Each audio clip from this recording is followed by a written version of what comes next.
Thank you. Call to order the regular meeting of the Marin Wildfire Prevention Authority Board of Directors for August 21st, 2025. Martina, please call the roll.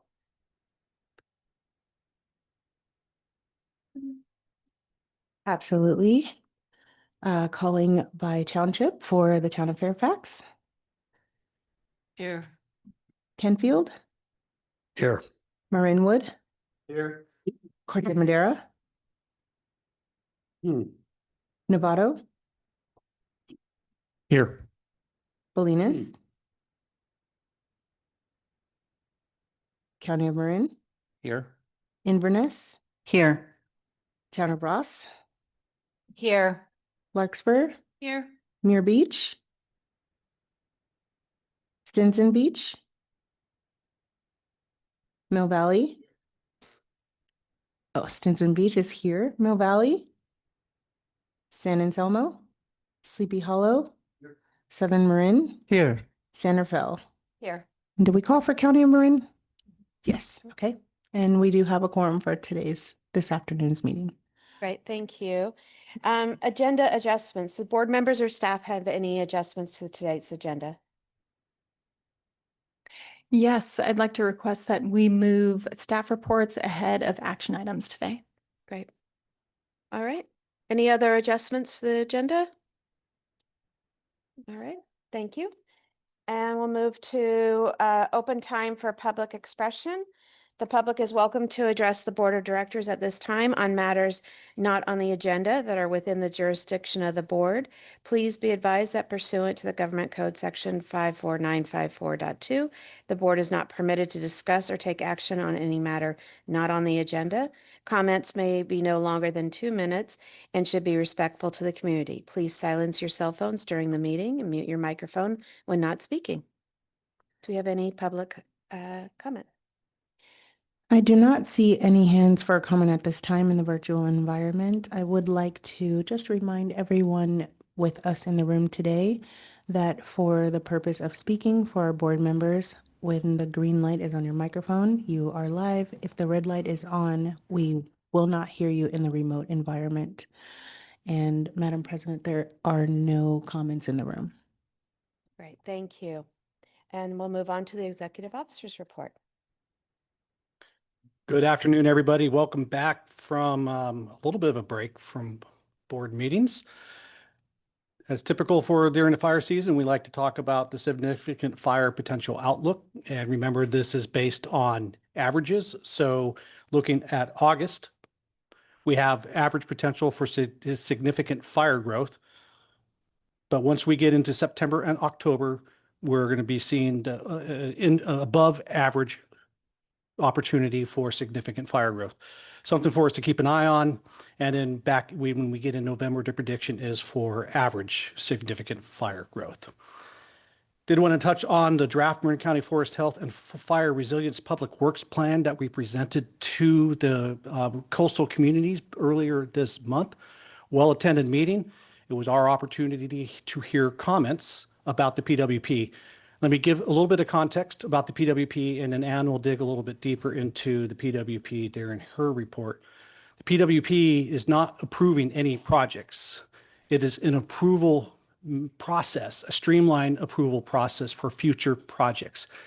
Any future project that is going to be exercised through the PWP will have its own independent approval process along with environmental compliance. That's one thing I wanted to point out. The other thing is, this is something we've been working on for over 3 years. You as a board of directors approved this project to create the PWP 3 years ago as part of that work plan. So this is not a new thing that we've been working on. It's something that we've been pounding away on for a long time that has been part of numerous public meetings. Goal 4. Goal 4 is our public outreach goal. It's the last of our goals for us to nail down strategic measures. So we are currently building those strategic measures now. Staff has been working diligently. We are putting together a working group across all of our member agencies to review those strategic measures. And then I'll be asking the board president to create an ad hoc subcommittee of the board to review those strategic measures before we bring them to the full board. Part of the process of Goal 4 strategic measures is going on at the same time as we develop a request for proposals for our public outreach. So having these side by side, one project is helping to inform the other project, and they're really complementing each other as we move forward. And part of the building the RFP is actually helping us identify of the services that we have for public outreach, should some of those be retained within Marin Wildfire rather than pushing them out for a partner to do. So that analysis is ongoing, and we look forward to talking more about it with our ad hoc subcommittee board of the board, and then bringing it to the full board. And then just so you guys know, later in September, we will be having our operations offsite committee meeting, since we are halfway through the life cycle of Measure C. Figured it was a good time for the ops committee to get together, see how we're doing, do a SWOT analysis of the first 5 years, and see how we can improve for the next 5 years. That goes right in alignment with us finalizing the final strategic measures of our overall strategy or plan, strategic plan for Marin Wildfire. Because after we get through the goal 4 measures of success and operations offsite, it'll be a great time for a board of directors offsite retreat to reevaluate our strategic plan. So more to follow on that. I think we all know Ember Stomp is coming, but I would be not doing my job if I didn't remind everyone that Ember Stomp is coming. And in years past, we've had board members that can sign up if you want to sign up and show up. This year, just show up. If you want to participate and you want to be in our, in previous years, it was booth. This year, we're actually going to have 5 different tents, 1 tent for each of our goals. And there will be action items that residents can take in each of those 5 goals, and they'll be staffed. So it's going to be very interactive. And in years past, where Fire Safe Marin really was up front and Marin Wildfire was behind Fire Safe Marin, there's a very purposeful shift this time that you will see Marin Wildfire up front in the branding of Ember Stomp and our presence in Ember Stomp, with Fire Safe Marin in a support role. We also have a new partnership that we haven't had in years past. I think is interesting to point out. CSAA reached out to us and asked if they could participate at a different level at Ember Stomp this year and actually give prizes. And so there will be 5 $1,000 awards to residents for home hardening and defensible space. And so that's going to be a huge opportunity. And in order to receive that award from CSAA, you don't even need to be a CSAA member. So it's a pretty exciting partnership with CSAA for them to step up like that. Another thing I think is exciting, and I'm going to look at Bill for confirmation on the number. I think we're going to have 4 different fencing contractors. 4 separate fencing contractors, since fencing non-wood connections to our homes is one of the items that a lot of our residents have been saying has been a challenge for them.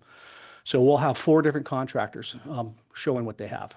Can you just tell CSAA to share that? California State Automobiles Association, so AAA. And then we had another visit from another geographical area of California, Southern Lake Tahoe, came and visited with us and asked us how we went down the path of creating Marin Wildfire so that they can potentially emulate what we've done and reproduce it in South Lake Tahoe. So that's great. And then I just wanted to close about, how does Marin Wildfire operate? How do we get to where we've been? And I almost put on this, how does Marin Wildfire succeed? But to me, succeed and success are 2 different things. Success denotes past tense and that we've reached the finish line. We're never going to, in my opinion, we will never hit success because we are never going to cross the finish line. So I really wanted to focus on, how do we operate? Well, we know that we are a science-based approach, and we've accomplished what we've accomplished through thorough and thoughtful work.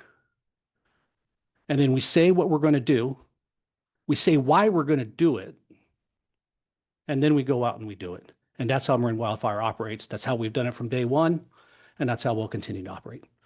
And with that, I'll take questions. Any questions from the board? Julie? Mark, you mentioned on the strategic goal number 4 and also the RFPs, the RFP for the public education. I'm wondering if you could just be a little more specific about the timing of both of those. We will really want to have that RFP for the outreach be able to go out at the same time that we start our work plan development so that the planning for the work plan can be budgeted appropriately. So November for both items would be my estimation. Great. Any other questions, Bruce? Mark, thanks for a great report. I understand the ops team come together and the board of directors come together offsite to kind of discuss how things are going. One of the foundations of the work that we've been using is environmentally sound practices document, which is a product of 70 folks going back 5 years ago. Do you envision thinking about inviting that team to come forward again and talk about what we're doing, how we're doing, if we might want to tweak anything and clarify? Because there's been a lot of public comment and a lot of misconceptions, frankly, about what we're doing. So I was wondering, have you put any thought about working with Bell and team and perhaps bringing them back to the table to visibly kind of investigate any questions and incorporate whatever needs to be incorporated into our ESP principles? Absolutely. And as you probably remember, when we did our first strategic retreat, we did have members of ESP and our Community Oversight Committee be present during that. So I would anticipate that we would include similar partnerships with. Other questions? Comments? All right, seeing none. Let's move out to public comment on this item. And I see no hands for comment at this time in the virtual environment. There are no comments in the room. Great, thank you. All right, and anything else? Sorry, anything back from the board? Okay. Seeing none. Moving on to the consent calendar. The opportunity for public comment on consent calendar items will occur prior to the board's discussion of the consent calendar. The board may approve the entire consent calendar with one action. In the alternative, items on the consent calendar may be removed by any board or staff member for separate discussion and vote. I'll take public comment on, oh, and we have an update from Megan on one item here. Just for the board's clarity, there is a new update to item 6E, which is just a revision to the amendment that was already on the agenda. This is an amendment to Charlotte Jourdain's contract. And then the newest addition to it is that we've included both the insurance requirements, the updated version, and also pinned any future salary or hourly rate increase to the CPI on an annual basis. So just so that you all are aware what you're voting on. That's been posted all day, but just so you have that in mind. Great, thank you. And now I'll move to public comment on the consent. And there are no hands at this time for comment. Okay, anybody like to remove any of the items? I make a motion that we approve the consent calendar items A through F as presented in the agenda. Thank you. I'm sorry, who did the second? All right. Mr. County Brown. Marin. Okay, Right, and then that first and second. All in favor? Aye.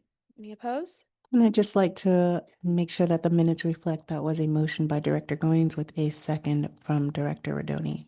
Motion passes by unanimous vote of all in attendance today. Great, thank you. All right, we are going to shift, as we did prior to starting the meeting, we have the staff reports that are going to go before the action items. So we'll hand it over to Alyssa, I believe is going to start with the finance report. Hi, Hi. thank you.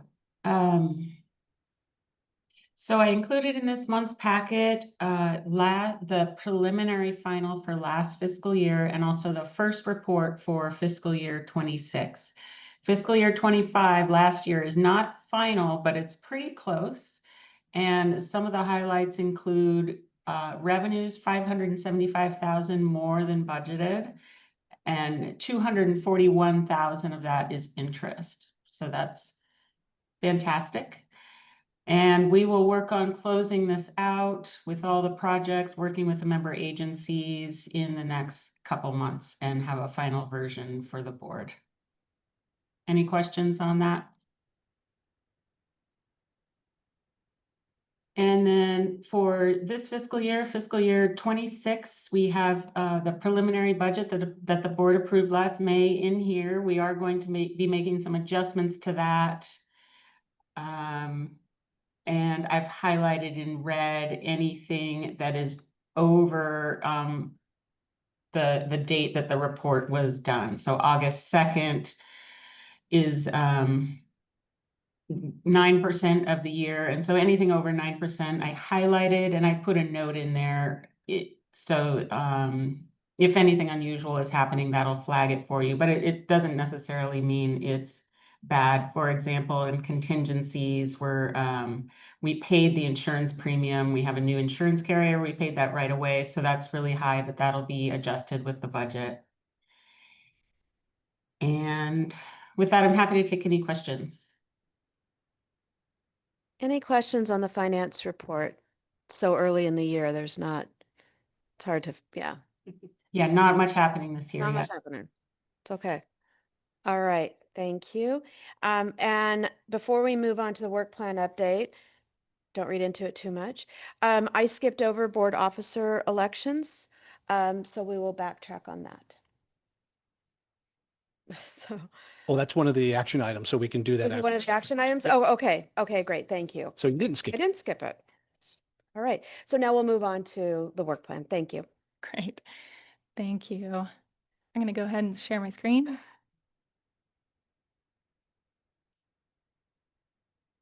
All right. Great. So we take a house out approach in our work. So we'll start with the house. We have a great team of folks doing inspections all around the JPA area. In addition to the Defensible Space Alliance folks, we also have Novato and Santa Fe staff out there doing inspections also. So including Novato and Santa Fe, we have somewhere around 20,000 inspections already completed so far this season. Just within the Defensible Space Alliance, the DSA, that's around 14,000 inspections. That's a lot of time and energy going towards this very, very important work.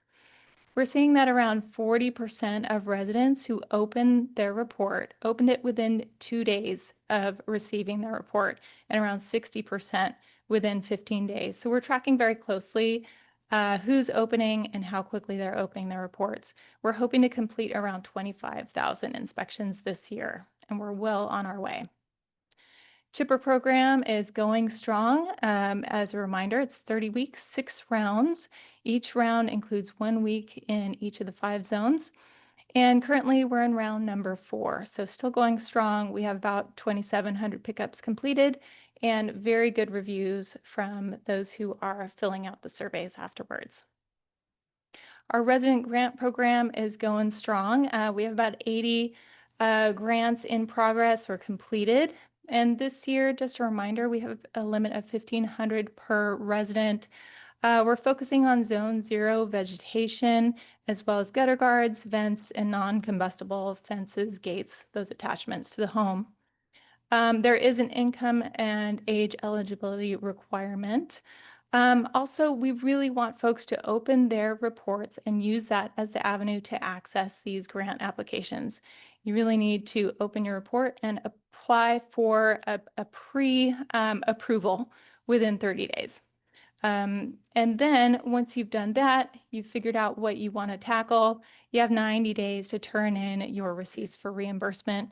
And if there are delays with the contractors, you can always apply for an extension.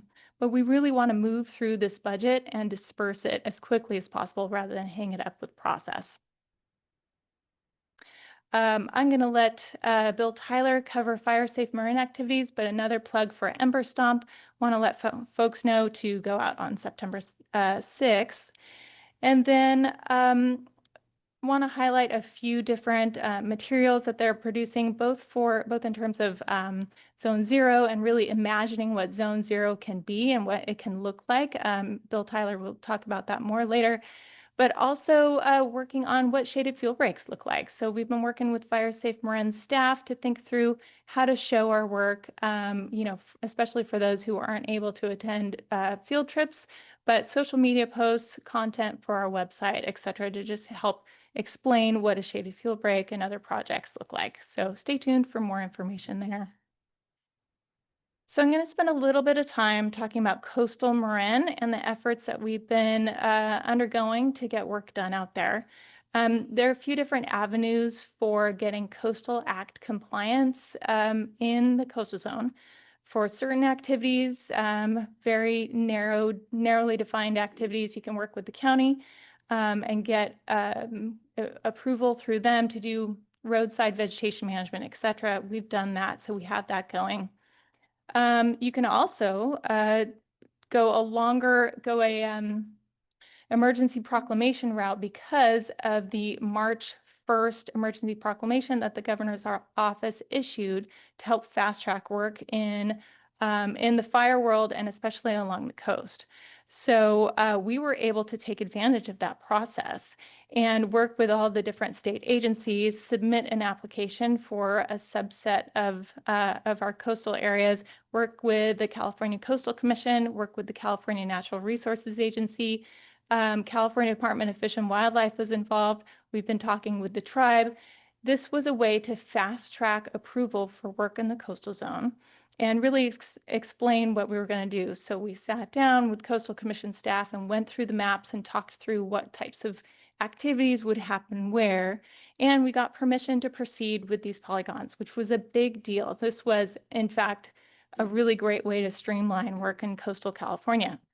So the item on the right here, the map, shows tiny little red lines that are actually quite important. These are linear shaded fuel breaks right along the edges of communities, especially places where, say, the Vision Fire would be entering these neighborhoods, right along access routes, evacuation routes, in key locations that our member agencies identified, both all in Bolinas, Muir Beach, Stinson Beach, and Inverness. And so we were able to get permission to proceed with these project areas. So we're working right now on contracting on additional biological surveys that happen before we get out there on the ground, cultural resources surveys, things like that. Still a lot of work involved, but we're able to move forward, which is really exciting.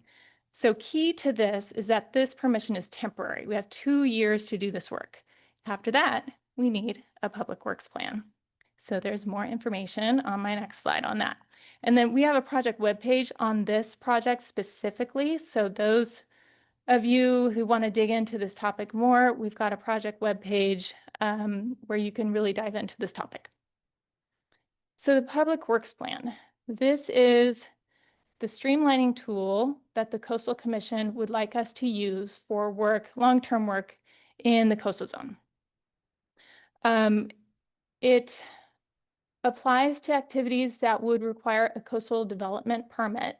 And development is the term that you use for vegetation management. We're not developing a strip mall, but we still have to use the term development. The terminology is a little funky.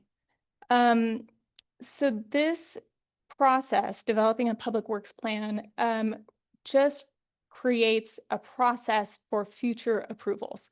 So it doesn't, as Mark was saying, it doesn't actually provide approval for any specific projects. It's a step in your kind of regulatory process toward future projects. We've been talking with Coastal Commission staff, as Mark mentioned, for 3 years to get to the point where we are now. Basically, the process front loads those difficult conversations. Defining what forest health is, defining what fire resilience and fire risk reduction kind of activities are, and what the Coastal Commission is comfortable with. What kinds of projects might we be pursuing in the future? What kinds of requirements the Coastal Commission would like us to adhere to as we move forward with projects in the coastal zone. So the program area is the area where future projects might take place. It's a large area. It is not all going to be treated. We would need the budget of a small nation to do all of the work in that area. So the idea here is to identify a program area where future projects would take place, and any future project is a tiny fraction of that larger program area. So the PWP can be actually a little disappointing for the public to review because the public wants to see exactly where future projects are going to take place. The PWP doesn't do that, doesn't provide that information. What we do is, at our public meeting, for example, we showed our emergency proclamation project as an example of potential future projects, something really specific that we think would have a really great fire risk reduction benefit. So something like that is likely going to be, what we pursue under the Public Works Plan. And then, but any details would be negotiated with the Coastal Commission in terms of what they'd like to see in terms of forest health, fire risk reduction, et cetera. So the process for using the PWP is all outlined on the project webpage. So if you have questions or the public has questions, please jump into that webpage and then let me know if anything is unclear and we can work to clarify it. So even after we have a PWP in place, which by the way, says nothing about CEQA. PWP doesn't address CEQA at all. The terminology is really based on CalVTP terminology, but does not provide CEQA coverage. So all future projects need some sort of CEQA coverage. So the plan right now, August 5th, we had our public hearing. We had about 50 people attend, which was quite good, really. We had some public comment, both for and against. It was really informative, actually, to see what the talking points were, both for and against, and what the kind of public perception was around this work. So that was really, really helpful, actually. On the 29th of August, that's the end of a 6-week public comment period. And I've included the email address here where, if you have public comments, please do send your letters to us. If we get your letter before the 29th or by 5 p.m. on the 29th, we can incorporate your public comment and a response to your comment into the Public Works Plan, the final Public Works Plan, as we move forward with it. So after the 29th, staff and consultants will be reviewing all the public comments and preparing a response to comments. Then we'll be talking with the Coastal Commission staff about how to modify the PWP and create a final draft. Once we have that document, and it'll be a quick turnaround, we're going to really push this through. We'll be bringing that document to you all for consideration, hopefully, knock on wood, September 18th. So that's when we'll talk about this again. That's just a month from now. And there will be more opportunity for public input during that meeting. Then, assuming we move forward after that stage, sometime in the winter, the Coastal Commission will have its own hearing and we'll discuss it again in another public meeting. Then, assuming we have a Public Works Plan in place, more process, and that is future CEQA documents. We identify what projects we want long-term coverage for. We draft up CEQA documents. We also apply for a Notice of Impending Development, or NOID, through the Coastal Commission. More public hearings for each of those. So there are many, many, many more steps where the public can provide their input. It'll be very transparent. And then once you have all of those steps done, then you can start implementing projects and getting folks on the ground. There are many requirements to doing work in the coastal zone, and so plenty more steps there and a lot of involvement with biologists and others. So I think I will leave it there. Let me see, do I have any more slides? Ooh, one more. So because we've been getting a lot of questions about what shaded fuel breaks look like, what our projects look like, we really spent a lot of time revamping our vegetation management kind of landing page. And the reason why I wanted to, let's see if I can share a screen.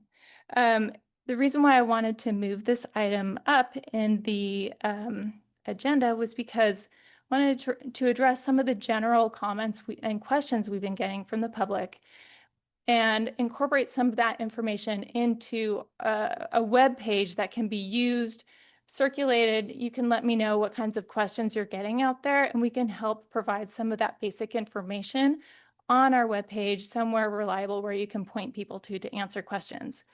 So we spent some time adding some photos and some general information and a lot of links to information where they can dig into these topics further. So what is our general approach to vegetation management? It's one tool of many that we use for a multi-pronged approach to wildfire resilience. We have some examples of shaded field breaks on the right, which I'm very excited about. These are great.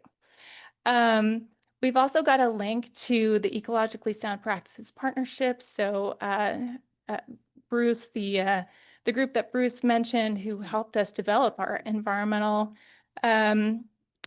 compliance program and our project design and implementation features. There's a link to the most recent version of our project design and implementation features here. So for those who aren't aware, those are all our best management practices that we incorporate into all of our veg management projects to make sure we're doing everything we can to steward our landscapes responsibly. So what kind of work is typical of a vegetation management project? Just very high level description. How is this different from logging?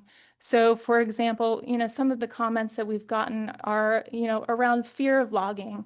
These projects are not logging projects. These projects are actually kind of the opposite of logging. So in a logging project, you might take the largest, healthiest, most mature trees. In our projects, we keep those on the landscape because they're very fire resilient, and they provide canopy and shade and ecological benefits. Most of the projects that we do are really thinning out the non-native understory, the shrubs, the French broom, the gorse, and the ladder fuels, and maybe limbing up some trees so that a surface fire doesn't end up in the canopy and result in loss of your forest. So how wide are shaded field breaks? How is that vegetation removed? And then a lot of links around explaining how this work is effective. So case studies, peer-reviewed studies, a video explaining fire behavior, and a number of other resources. I want to show you a couple of slider photos showing removal of non-native invasive French broom in the understory. But this is where we retain those trees. We retain the native trees. This is where non-native invasive black acacia is removed on the landscape. But again, the native trees and the snags are kept for wildlife habitat. Now here's an oak woodland where the oak trees remain, but we've removed the non-native invasive French broom and also the non-native invasive Monterey pine. And so those oak trees are going to be much more resilient and much healthier and much less drought stressed moving forward. And that landscape is going to be a lot more fire resilient and lead to much less ember production, and it'll be a safer neighborhood directly adjacent to this work area. So I wanted to share this with you, and I'll leave it there, but this is a work in progress. We'll be adding more resources. Talked to Bruce earlier about adding some information about carbon storage, carbon sequestration, and other topics. But let me know if you have things that come up in your communities, your interactions with the public. We can add that information to this webpage. It's a great landing page and a great page to direct people towards. So I'll leave it there. Thanks. Thank you for the great update. Really appreciate it. And thank you to those directors who were able to attend the meeting. Bolinas, right? It was in Bolinas? Or Point Reyes. Point Reyes Station. Point Reyes. Thank you for those who went out to attend that. Appreciate you all being there. All right. So any questions for Anne? We'll start Catherine. Catherine. Well, I just have a comment. This is dear to my heart, as most of you know, since I live in Inverness, have lived in Inverness for 25 years. And I just want to say thank you to staff. You guys were awesome. Caitlin and Anne and Mark. We had some funny, I'm going to say funny, because it was funny, people that conversations that were definitely against the project, but all of you just listened to it and took your notes and everything. So you were so professional. And I'm so happy to be part of this. I just want to give you that gratitude. Very nice. Thank you. Catherine? So I'm curious about on page 16 of the report, that conversation about cultural and historic resources that are out in West Marin. We have a lot of historic ranches, buildings, churches. I'm just curious as to if are we prioritizing those within the vegetation management planning, or are they just one other piece of it? Because I see that it's an opportunity for really preserving a lot of our historic resources. I noticed you had some about the tribal resources too, and I don't want us to lose sight of that. There's buildings there that have been 150 years. Yeah, I think that's a really great point. So we are actively talking with the tribe about work in coastal Marin, and we'll be inviting them to all of the surveys and sharing information with them to make sure that cultural resources are part of the planning process. But we have not identified all of the future project areas, so that's a conversation that we should have about what historic resources are priorities to the communities here and how to maybe incorporate those into future projects. Yeah, thank you. Please. A great report, by the way, and great progress. It's wonderful to hear about good things. I have one small issue, though, not a big one, but I'm one of the 40%ers that took care of my problem and responded to the report within the 10 days or whatever it was, and took care of all the issues there fine.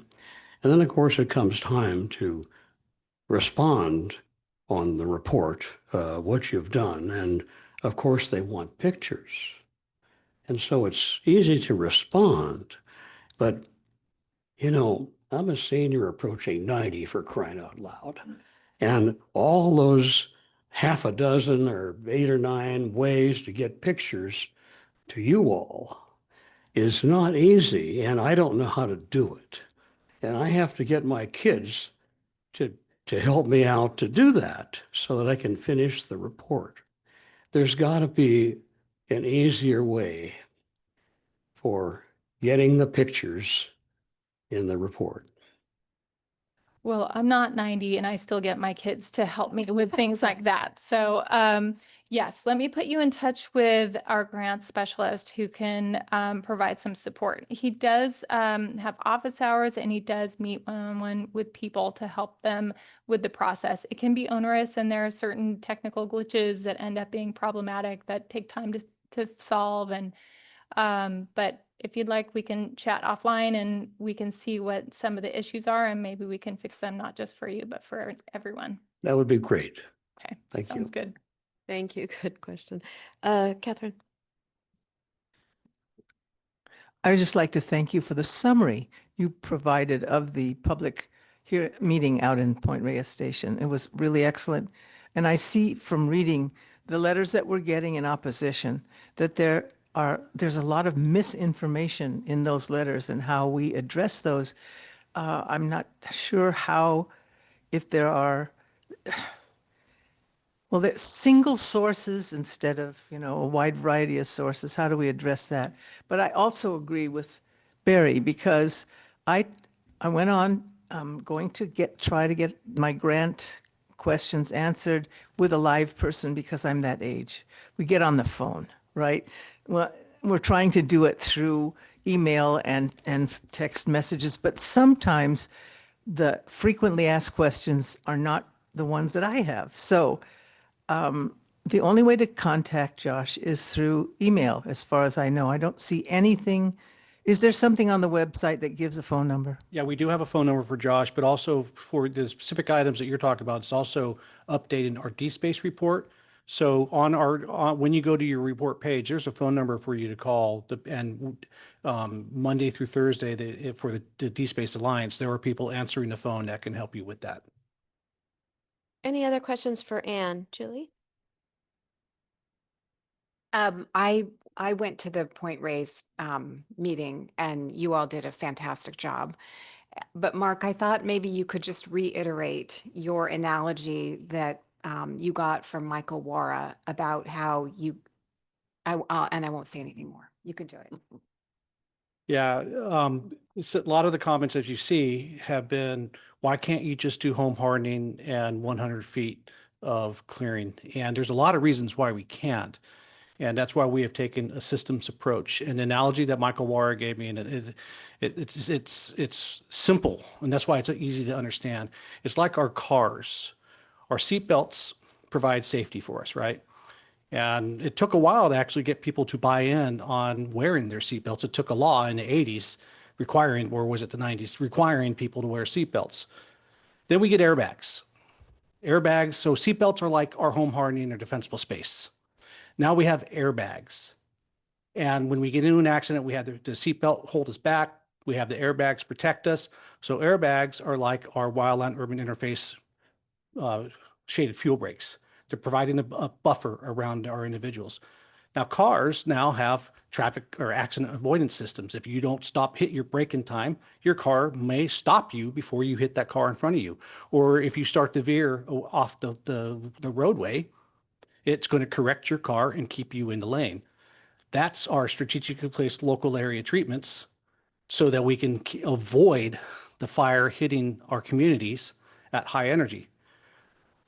Well, do you stop wearing your seatbelt because you have your airbags? Do you stop wearing your seatbelt because you have the strategically placed local area treatments? No, you use all of those systems. And so that's why we have to use all of the systems that are available to us. Home hardening, defensible space, shaded fuel brakes along the wildland urban interface, and strategically placed local area treatments so that we don't have high energy fires that can overwhelm all the home hardening defensible space work that we want to do. Yay. All right. I think I saw another question. Director Rodani? Yeah, thank you. Ann and Mark and everyone, thanks for the presentation and point raised. You did a really great job. I wondered if, Ann, if you could talk about the interplay of the public works plan and the emergency governor's order. Yeah, absolutely. So one fills in the gap, knowing that the regulatory process, even the streamlined version of the regulatory process, the PWP takes a very long time. So Governor Newsom, really after the LA fires, recognized that even with the CalVTP in place, things were taking a very long time to get approval around the state, and there weren't enough, the increasing of pace and scale wasn't fast enough. Especially in coastal areas where it can take many years to get approval to do work. So on March 1st, they issued this environmental proclamation, emergency proclamation for wildfire risk.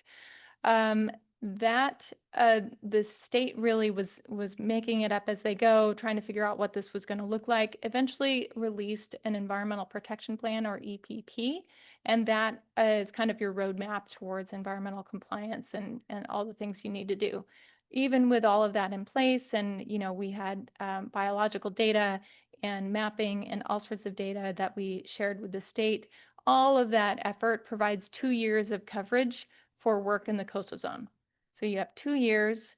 Once that expires, you don't have coverage to do work. So any of the projects that we get started, that we initiate, that we implement during this 2 years, in order to continue maintaining these project areas, we need that public works plan. We need a PWP in place because that's our avenue for either additional projects or maintaining the projects that we initiated during the environmental proclamation process. Thank you, Ann. Any other questions or comments? Okay. Oh, Kathy. Yeah. Just one more, and I know I'm preaching to the choir here, but there is that elephant in the room regarding the state parks and the national parks that have a lot of property that is in all of these areas. So I know Caitlin has been working on that with her work group, but I just want to put it out there so that we can be advised on how those communications are going. Yeah, absolutely. So we meet with national parks and state parks monthly and have been for a very long time to make sure we're all up to date on everything that everybody's working on. and are thinking through ways to work together. So for example, we've been working with National Parks staff, and there's been some turnover recently, some loss of staff, some retiring, and a new FMO who just moved in from another region. And they were able to work internally through their own internal review process and get some of our priorities approved through their internal processes. So we have, I think, 5 separate areas that are now approved for implementation on National Parks lands that we're actively planning on working on now, and kind of thinking through, even doing site visits and walking the project areas and getting contractors in place. So it's very exciting.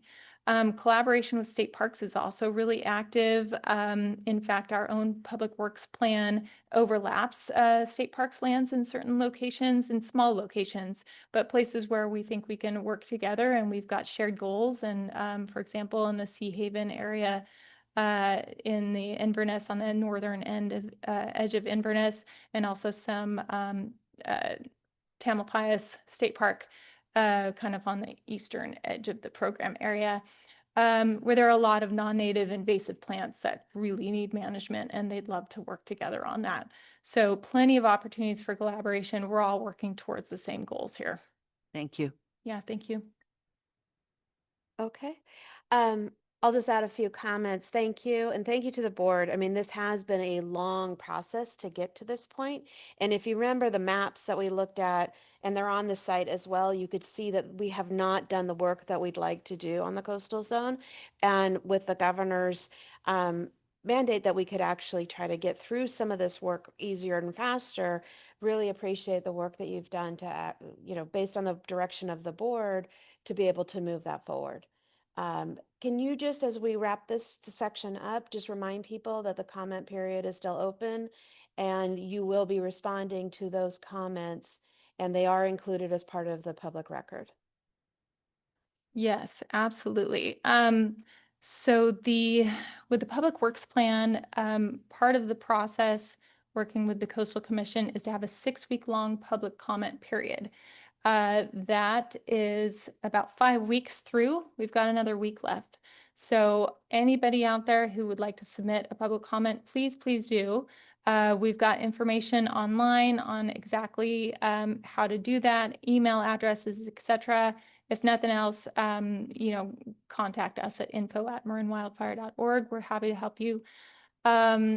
If you are able to provide public comment by the 29th, that public comment letter and a response will be part of the Public Works Plan document. So we'll incorporate that into the document. You'll also be able to comment here, before this board considers the PWP, but it won't be incorporated into the document. It'll be part of that agenda package. So if you want it part of the record, part of the document, try to get your letters in before the 29th. Thank you for that question. Thank you. All right, now I'll open it up for public comment, both on the finance report, which I skipped over earlier, and the work plan, if there's any public comment on either of those items. There are no hands for comment in the online environment, and I see no hands in the room. Great, thank you. Okay, and now we're backtracking to actions. Just want to make sure.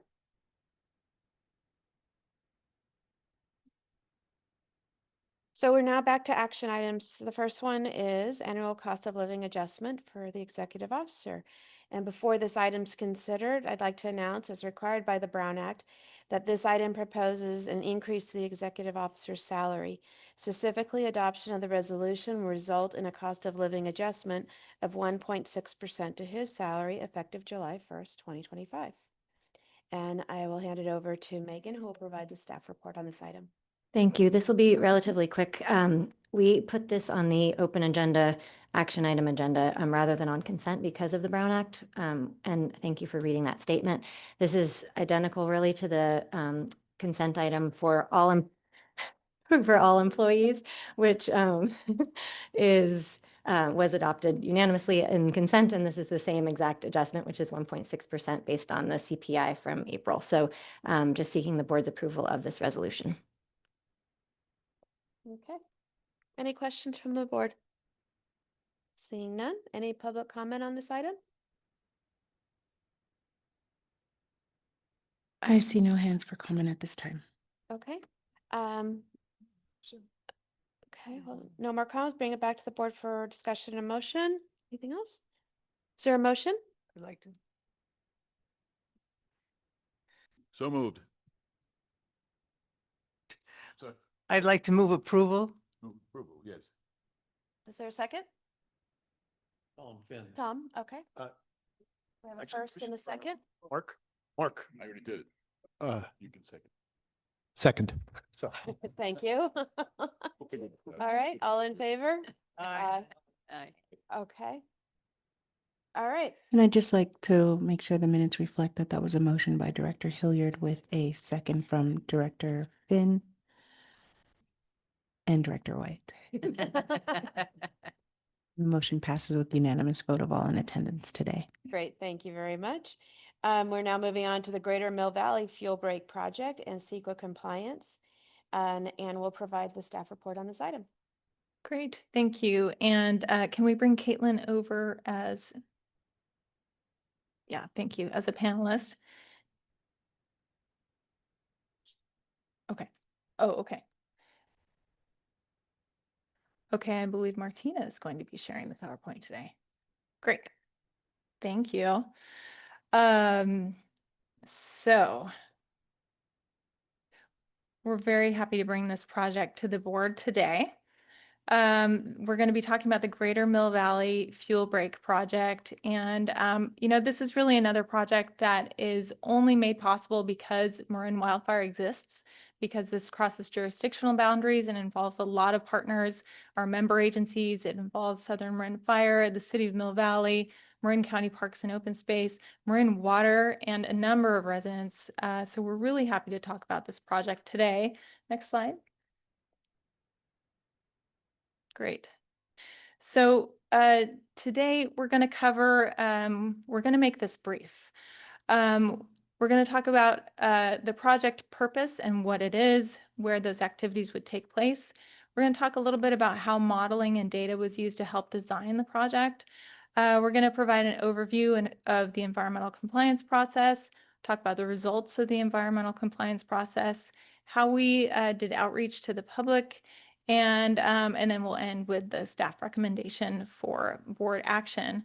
So I'll be presenting today, as well as Madison Mead, Vegetation Management Specialist with Southern Marin Fire, and Caitlin Gilleran, Program Manager with Panorama Environmental. So I want to first start off just by saying that this project, the Greater Mill Valley Fuel Break Project, is quite similar to other projects that you've seen. This is our third very large linear shaded fuel break project. This one is 23 miles long. We also have the Greater Novato shaded fuel break that's 60 miles long. We've got the Greater Ross Valley shaded fuel break that's 38 miles long. This is also our fourth time using the CalVTP, the California Vegetation Treatment Program, and that program EIR that the state prepared, and you can tier off of that and use that analysis in your documents. So that's our fourth time doing that. So you'll see, findings that we need to adopt as part of the board process. And that's really reflective of the program EIR that the state prepared and all of that analysis and the assumptions and conclusions of that document for the statewide program. We're not going to dive into all of the terminology and the process of the CalVTP. There's a lot of terminology. We've already presented on that in the past. If anybody would really like to dive into all of the terminology that the CalVTP uses, please feel free to, review the 2022 presentation on the Ross Valley Shaded Fuel Break or the 2023 presentation on the Greater Novato Shaded Fuel Break. We went into those explanations in greater detail because it was newer to us. This is our fourth time doing it, so we're going with the assumption that shorter and sweeter is better for the moment. I don't want to leave you with the impression that this project is kind of ordinary and not unique and kind of extraordinary in its own way. This was a project that we were able to develop with the benefit of fire pathways analysis and the modeling that we've all been working on together.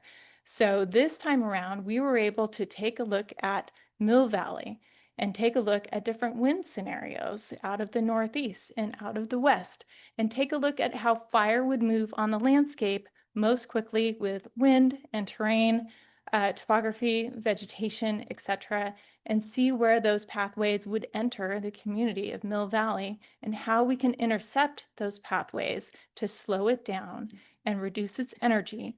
And so some of the project area is modified, is bumped out a little bit to address specific pathways that we're seeing in the modeling and slow it down further. We also were able to work with all of our partners to identify places where French broom is a real problem, and it really has an ecological benefit to work in this area as well. And then we address this non-native invasive plant, and we reduce fire risk, et cetera, et cetera. So I just want to set that context. We're now in a stage of our development and our maturing where we can use all of these tools that we've been working so hard on to help develop our projects and really build science into our project design. So this is a really exciting stage for us. So, and with that, I'll hand it off to our next speaker. Next slide.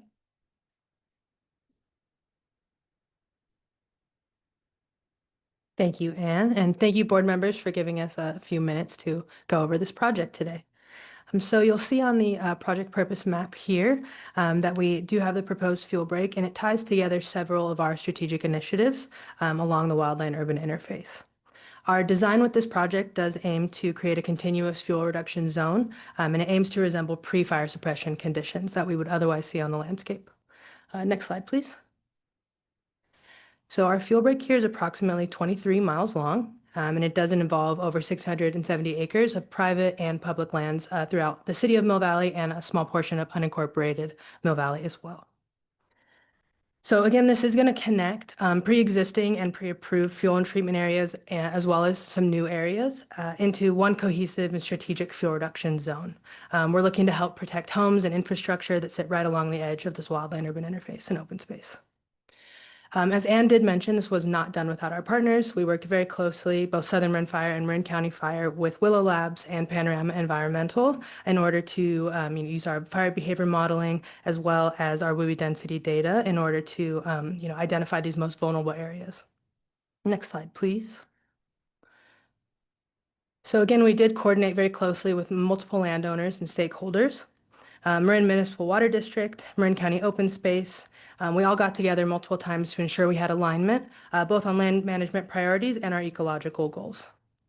So our goal overall with this project is twofold. We want to reduce fire intensity and rate of spread, and we want to provide our strategic access for firefighters and emergency personnel. Next slide, please. So here for our project description, it does feature a generally up to 200-foot wide shaded fuel break around Mill Valley, but I would like to note that our WUI analysis area did go up to 300 feet in this area. So our anticipated treatments are going to be primarily manual. We will do ground-based mechanical treatments where necessary, and we will do a targeted, focused prescribed herbivory or herbicide applications if necessary. Our main focus with biomass disposal will be chipping on site and hauling off where applicable. We would like to set this up for eventually doing prescribed pile burnings where appropriate and where we actually can do it feasibly. Lastly here, some areas may not be treatable due to our slope or access. We do have rocky outcroppings, we've got serpentine areas, we've got golf courses that run through these polygons. There are going to be areas that are either untreatable or already treated that we will not need to work with.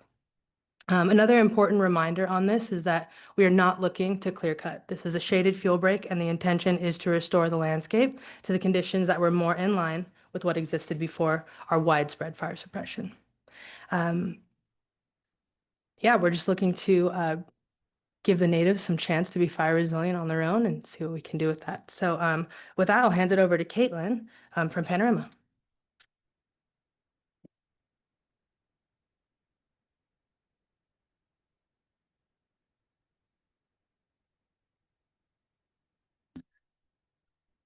My apologies, I have one more slide.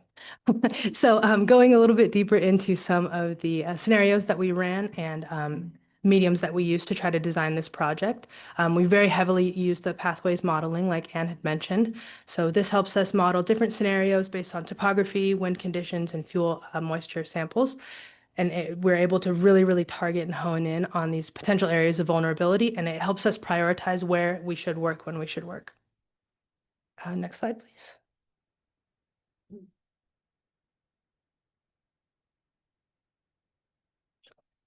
Now I'll hand it over to Kayla. So this slide highlights the areas that Southern Marin Fire has identified as the initial implementation priority zones. So you can see 3 of the purple highlighted areas, and that's the easternmost corner. A good portion of that is on open space lands, and then the most eastern corner is actually mostly on private properties. So Southern Marin is gearing up.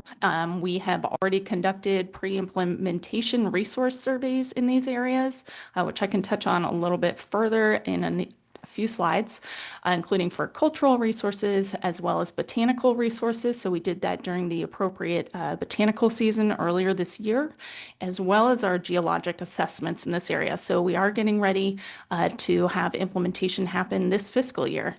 And Southern Marin Fire is looking to not only use the core funding here with Marin Wildfire, but is also pursuing the CAL FIRE grant opportunities that are available right now. I believe it's the fire prevention grant that's open right now.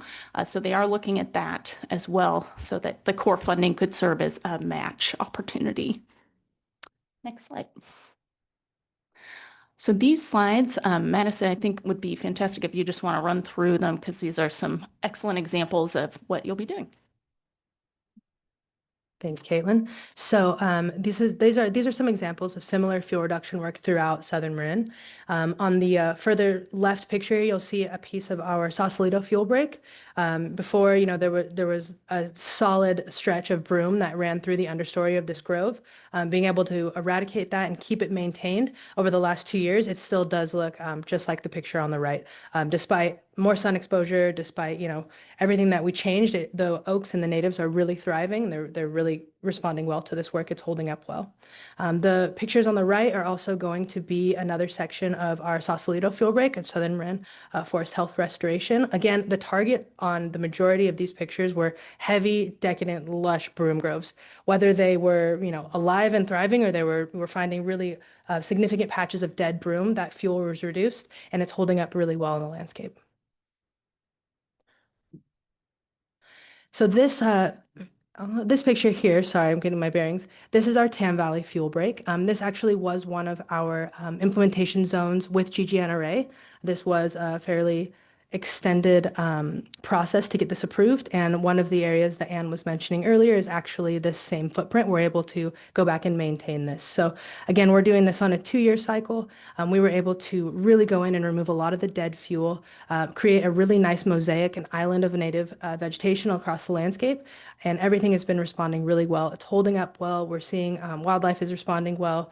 We're seeing GGNRA rangers are very happy with the work. We've stuck really strictly to the prescriptions they've given us. And we're trying to use these zones and these areas as kind of examples in order to gain their buy-in, and we can just continue expanding on that.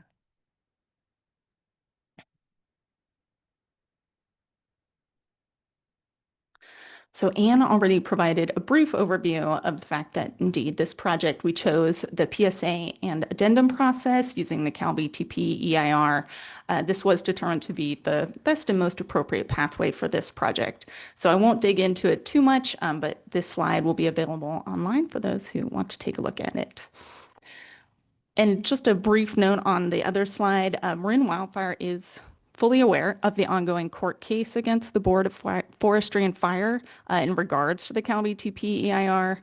We have been consulting with our legal counsel, and since the ramifications are uncertain, we therefore are moving forward and using this PSA and addendum. The PSA and addendum actually fully addresses the concerns raised by the court and provides substantial evidence to support the conclusions that the proposed project would not result in significant impacts related to type conversion of scrub or chaparral. Next. As noted, the scope of the project was determined to fit within the CalVTP EIR treatment types, specifically wildland-urban interface fuel reduction and fuel break treatment types. Accordingly, we did create the PSA and addendum, so therefore we can address the areas that are outside the treatable landscape.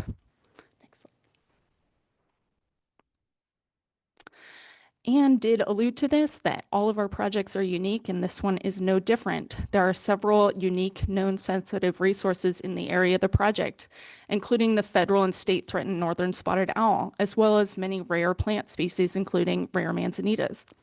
Additionally, pre-contact and historic resources are documented to occur in and around the area, and there's a lot of areas of high sensitivity for pre-contact resources. Biological and cultural desktop assessments were conducted and incorporated into the PSA and addendum, as well as those botanical and cultural resources surveys that I mentioned earlier that we've already conducted in the priority treatment areas. Grayton Rancheria attended the cultural resources surveys in those priority zones, and continued engagement will continue as there will be additional future surveys and monitoring efforts. As I also previously noted, we have conducted and are in the midst of our geologic assessment because the project is known to have steep slopes and there are areas of instability. So that assessment will identify recommendations to avoid exacerbating any existing instability and erosion issues. Next slide. Since the CalVTP EIR assessed impacts of vegetation treatment projects across the state, the scale of the impacts addressed in that CalVTP analysis may in some cases be greater than the impacts that would actually occur under this project. However, the PSA and addendum and those findings that you have inspected still relies upon the CalVTP EIR findings, even for those impacts that are potentially greater than what the project really could result in. Through the PSA, the relevant standard project requirements, which are referred to as SPRs, and mitigation measures were identified and appropriately applied for each of the resources. SPRs cover a wide range of requirements, including worker training, survey requirements, such as those recon bio surveys and the cultural surveys that I mentioned, as well as stipulations to address retention of sensitive habitat functions or to minimize erosion concerns.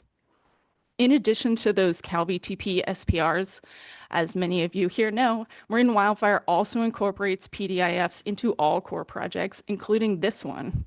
These PDIFs address typical and also unique resources that occur in Marin County that couldn't have been addressed in a statewide document. So that includes northern spotted owl, which are known to occur in and around the project site. The PDIFs for northern spotted owl are incorporated into the PSA and addendum, and you can find those in the attachments. The northern spotted owl PDIF, require avoidance of noise generating and potentially disturbing activities during the nesting season to the extent feasible. Otherwise, survey data will be consulted or a survey will be conducted. If a nest is potentially or determined to be active, noise generating activities will avoid a quarter mile around that whole area and full avoidance of a 330-foot zone around the potentially active nest to ensure that visual disturbance does not occur. Habitat modification will be avoided through these PDIFs, including through review of any hazard trees that are over 10 inches diameter at breast height or greater by a qualified northern spotted owl biologist prior to removal. Additionally, wood rat nests are avoided, including a 3-foot buffer. These PDIFs ensure that treatment activities would not result in substantial disturbances or habitat modifications for northern spotted owl. The PDIFs, like I mentioned, address also many other resources, and I encourage everybody to take a look at those. With that, I will pass it on to Anne.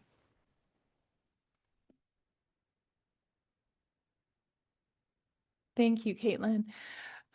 So in terms of public outreach, part of the streamlining offered by the CalVTP program EIR is that you bypass the public involvement, but that's not how we function. We like to be transparent. We like to hold meetings and let our communities know what's going on and where.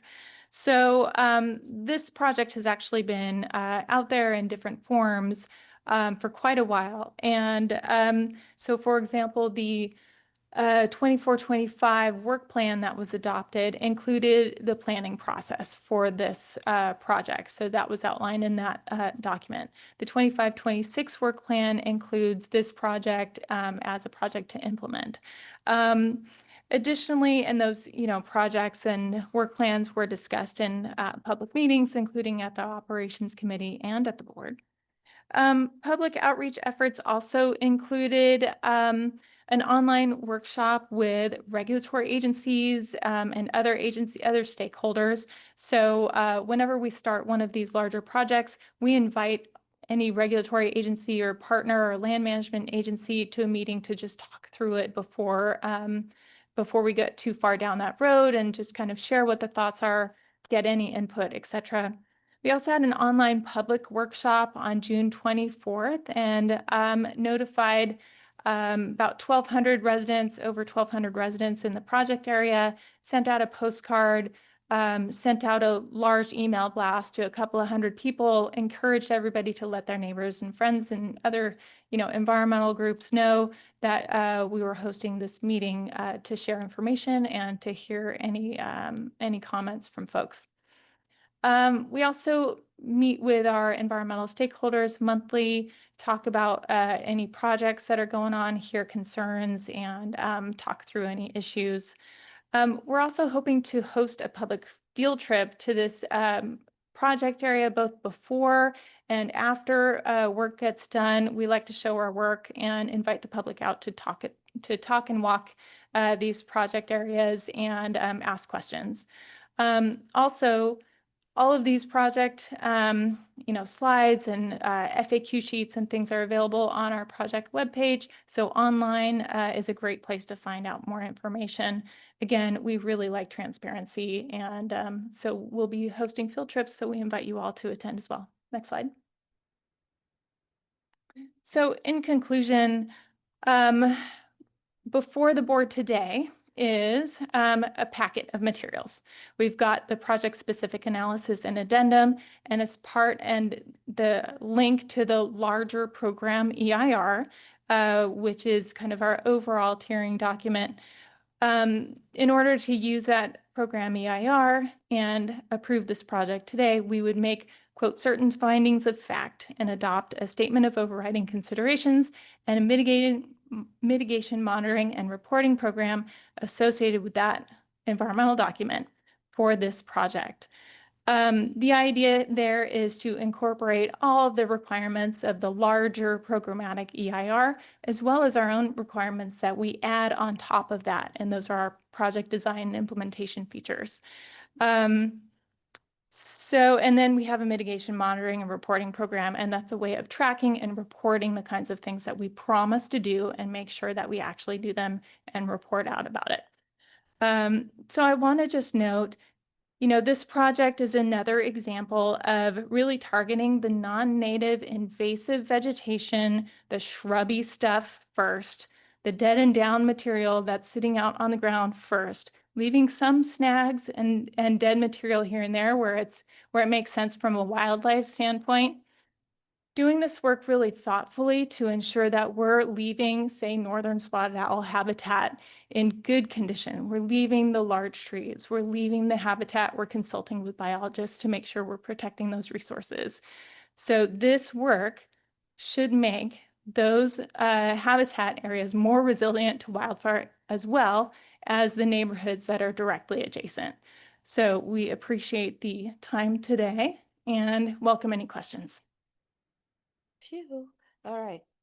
Opening up for questions. Barbara. Yeah, thank you all. The project looks great. I had kind of asked this question beforehand, and I think it's worthwhile to just go over it briefly. I noticed that we have significant impacts from emissions from pile burning due to greenhouse gases and other emissions. And I'd like to hear a little bit more about why we're not using air curtains or other techniques, as the next project is San Rafael Hill, etc. Why I realize air curtains take more space, but maybe I didn't read it correctly, but it also seems like I'm not sure why we can't find techniques that would work, including maybe some smaller air curtains to lower those emissions so we wouldn't have significant impacts. And just like to hear more on that and where we're going with this. But otherwise, I think the project is great. Great, thank you. So we do sometimes incorporate air curtain burners if we think logistically it's something that we could pull off. You need a large area to run an air curtain burner, a lot of cleared space around it to ensure that there are no ignitions from embers from material in the air curtain burner. So it was something that was not prioritized for this project, but we do try to incorporate it into other projects. If there's anything else you want to say about that, that's great for Southern Marin Fire. Otherwise, Caitlin, are you able to speak to some of the other air quality and biomass techniques that are included in this project?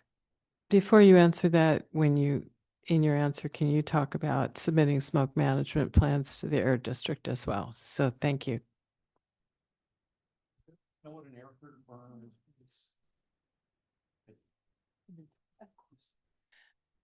is? Sometimes air curtain burners are used for handling biomass left over from vegetation management projects or agricultural work. And the idea is that you burn that material in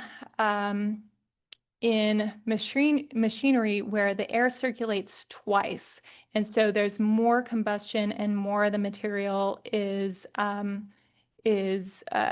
used up before it's emitted into the air. And so some of the more polluted areas of California, the air districts will recommend the use of an air curtain burner in order to reduce the amount of emissions from whatever activities are taking place. So we have looked into using an air curtain burner. We had a demonstration of an air curtain burner in the San Rafael area, which was really interesting. It's a very time-intensive and labor-intensive process. So it does take quite a bit of time and energy to run something like that in a project area. Anybody else want to jump in? Yeah. One of the foundations of an air curtain burner is a thing in place, and that any material that you cut, you have to gather it and transport it to the burner. It could be anywhere from 1, 3, 5, 7 miles. So an air curtain burner it's a piece of machinery that ANSA that's in place, uses propane and control combustion, and it's largely full consumption. But you have to gather all that material, and imagine gathering, brush limbs or grass or tree limbs that are 200 feet away from a road. It's often exceedingly expensive, labor intensive, expensive, and frankly unfeasible. So air curtain burners are used where material that can be moved from the treatment site can then be processed. It's not used across the landscape. Just want to point out, I did run that program at the Air District, among other programs, and fire agencies tend not to be really interested because of the expense and the time, but PM 2.5 actually kills people. Greenhouse gases, we know about that, but there are other toxic emissions, and I find it just surprising that where San Rafael Hill is talking about using those approaches and is not looking at significant impacts. I just want to understand more. Yeah, I Maybe think that could be a follow-up. yeah, that sounds good. And then regarding air district work, as noted in the PSA, pile burning would be conducted in compliance with CAL FIRE and the Bay Area Air Quality Management District, or formerly Air Quality, they changed their acronym, Regulation 5 for open burning and burn day restrictions. So that's all outlined in the environmental document, and we have quite a bit of experience at this point preparing smoke management plans for other projects. So we comply with all air district requirements for all pile burning activities and broadcast burning activities. Anything else to add for any of that? Okay. Any other questions? Catherine? Hi. Can you talk about what type of outreach has been done to the Mill Valley City Council or staff other than our Southern Marin Fire? I know we don't have a Mill Valley rep here today, but I recall, and maybe I'm incorrect in my recollection, when we did the Ross Valley Greater Fuel Break, which involved Larkspur, Corte Madera, et cetera, I recall a presentation at a city council meeting. Do you remember? Did we do that, or am I recalling the wrong meeting? Because that may be an opportunity that we I might suggest you pursue to get more outreach. A limited, minimal, but I'm just speaking for the Ross Valley's influence. I don't know how Mill Valley would receive that, but it's something to consider. Yeah, that sounds like a great idea. We've been working with Todd Cusumano, the city manager, and also on our ops committee, as well as his staff, and have incorporated, they've been part of the planning team. So we'll reach out to him about potential presentations. Thanks. Julie, you had a, Yeah, please. Oh. Interject really quickly. As part of our work plan that we presented to the city of Mill Valley, earlier this year, we did let them know that we were in the pre-implementation phase and planning of this, and we are going to be going back and presenting to them once this is approved, at plans and timelines and what next steps look like. Who is them? The city The city council as a council. whole? Okay, not just the fire district representatives. No, we've had city council members on the planning board, and we also did do the pre-implementation. plan with them. Fantastic. Thank you. I want to add to that. Yes, the city council invited us to make a full presentation. Our chief was there, Chief Tubbs, and you were there, and other members, to give them the full perspective on all of this. And so it wasn't just a Southern Marin presentation, but they also talked about the interaction between MWPA and what's possible, what we've been able to do at Southern Marin because of MWPA. So an initial one has been done, but I think it's a great idea to do another one at this point. thanks. Julie, did you have a question? Okay, great. Thank you. All right. So this is an action item. Would you like me to read okay, sorry. Public comment, please. There are no hands at this time. Okay. No hands in the room. All right, seeing no more comments, anything else from the board? If not, I'm happy to accept a motion. Would you like me to read this? The motion is? Okay, we're going to vote on a motion to adopt the resolution making certain findings of fact, adopting a statement of overriding considerations and a mitigation monitoring and reporting program association with the project-specific analysis for the Greater Mill Valley Fuel Break Project and approving the Greater Mill Valley Fuel Break Project. Is there a second? I'll second. I can. Well, I read would somebody like to make that? I'll make the motion. Thank you. I'll second. Thank you. All in favor? Aye. All right. And for the purpose of the minutes, that was a motion by Director McMillan with a second from Director Goins, and the motion carries with a unanimous vote of all in attendance today. Great. Thank you. All right, we're now moving on to the San Rafael and Deer Valley Fuel Reduction Project and CEQA compliance. This is another step in this process.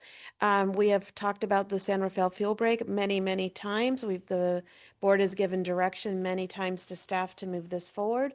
And so this is a update now.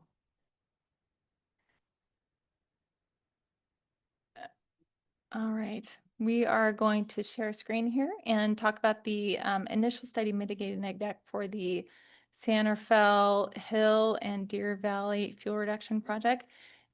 Kate Anderson is joining us today and has had a very busy day, complete with a fire, an apartment fire in her area.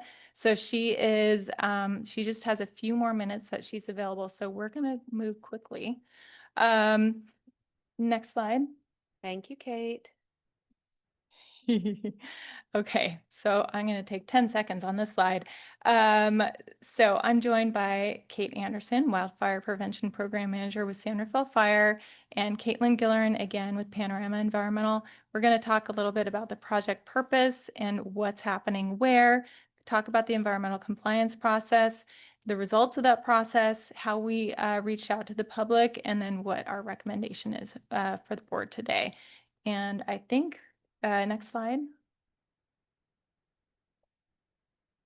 I'm hoping we can move into Kate's part of the presentation quickly. Oh, good. Oh, Kate's having internet issues. We can always do it for her. Okay. Kate, are you okay? Can you do it?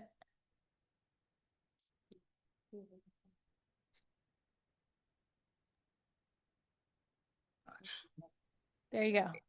Sorry, Ann. My internet's a little bit spotty over here. I'll do the best I can. I'll try to get through this slide quickly. Thank you everyone for having me to present on this. We have heard about this project quite a few times as we've been in the more extended CEQA process. But this project is based in 2 locations in San Rafael. They're both owned by the City of San Rafael, and we're really looking at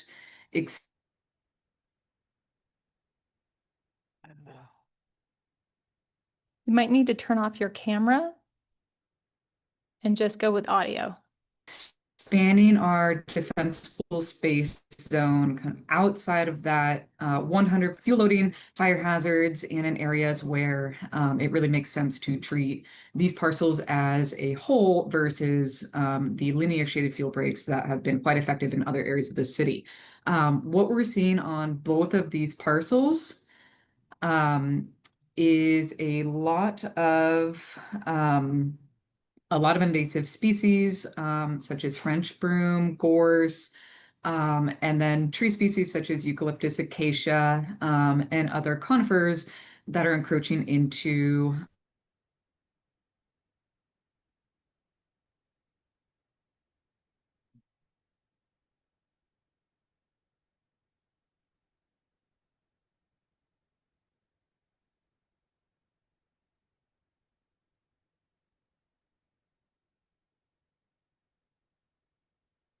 Okay, well, we'll see if she comes back.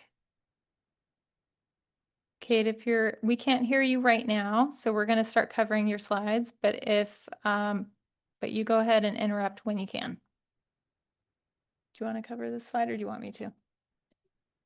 Okay. All right. Kate, jump back in when you get a chance.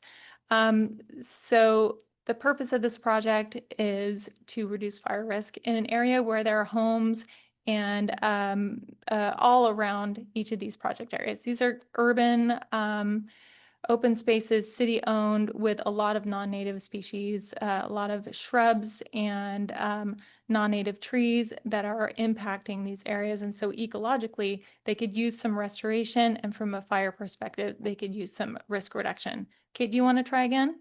I will try, and then if I do cut out again, Anne, are you okay proceeding with the rest of the slides that I may have, or Caitlin? I feel like we've gone through these in a couple different formats. Yes, we have your and back. audiences. Okay, thank you. So I don't know where I left off with all of you, but a primary focus with this project is really looking at the areas that we haven't been able to treat that are outside of our kind of traditional 100-foot defensible space zones, and our fuel breaks off of our fire roads and city roads as well.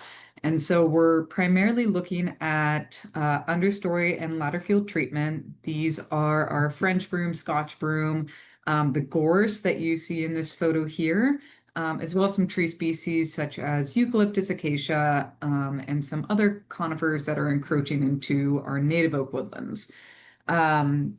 The primary ecosystem type here are really nice California native oak woodlands with a bay component, and some nice native understory shrubs as well. And so what we've seen is a high accumulation of these less desirable hazardous fuels, and really connecting those ground fuels up into the canopies. of the species that we'd like to retain. And the other piece about this is one of the parcels, San Rafael Hill, is right in the middle of downtown San Rafael. And so we have seen over the years multiple ignitions in the areas, specifically in the areas that we're seeking to expand our treatment into right now. So I think we can move on to next slide. All right, getting into the location, I mentioned there's two parcels. San Rafael Hill on the left is right in downtown San Rafael. We can see kind of the downtown corridor to the south, and then sneaking around the project is residential development pretty much on all sides here. Proximity to development is another one of the factors in wanting to treat the entirety of this parcel in conjunction with restoring our landscapes to a more fire resilient state, as well as the increased ignitions. We would like to retain our oak woodlands in the condition that we've seen prior to fire suppression. Is a great point made by Madison that you just heard as well. And then Deer Valley on the north side of San Rafael is also surrounded by residential development. And why this is a high priority for us is that this is some of our highest density housing. We've got high density housing clustered right here in northern San Rafael, as well as in other parts. But this is an area that we've been treating with grazing over the last few years, but haven't had a chance to dig into the entirety of the project because of access. So treating the parcel as a whole makes a lot more sense to us from a fuel reduction and wildfire mitigation standpoint. Next slide. All right, the actual way that we will do this project and obtain our objectives is really similar to most of our other field breaks that we have. We're focusing on those understory non-native species. We will be removing some of the dead and down, breaking that down to reduce those surface level fuels. With any other shaded fuel break, we'll be removing the understory, but also pruning tree branches as well to really build that that discontinuity of the fuels of the canopy to the ground.